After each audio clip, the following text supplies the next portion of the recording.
12 বছর আগে কে এলেন? আমার নিতাই চাঁদ এলেন। নিতাই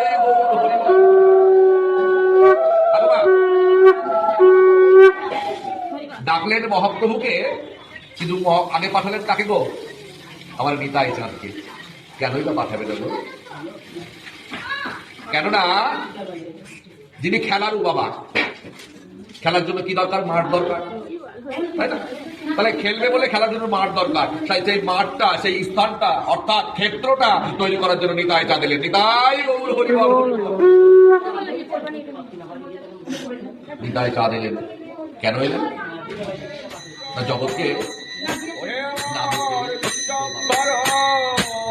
তাই তিনি নামের সঙ্গে প্রেম নিয়ে এসে বিশ্ব ভরালেন। তার জন্য আমার গৌর হরির আর এক নাম হচ্ছে বিশ্বম্ভর। নিতাই গৌর হরি।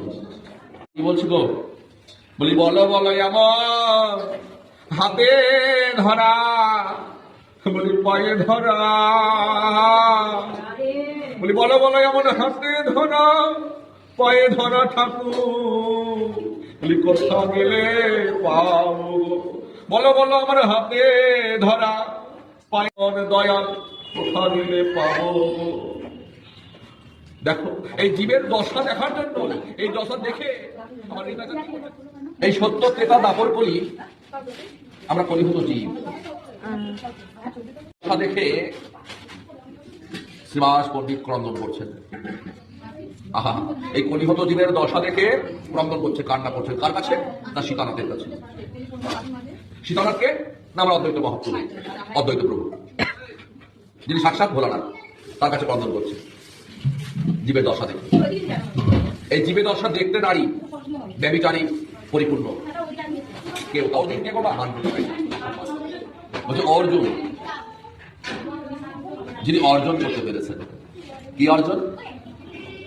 না কৃষ্ণ তত্ত্ব, আমার গৌর তত্ত্ব, আমার গুরু তত্ত্ব যিনি হৃদয়ঙ্গম করে হৃদয়ে ধারণ করতে পেরেছেন, তিনি তো নিতাই গৌর হরি বল। তাই অধম পতিত ভগবান অর্জুনকে সামনে রেখে শ্রীমৎ ভগবদ গীতার বাণী অর্থাৎ জ্ঞান দান প্রদান করেছেন।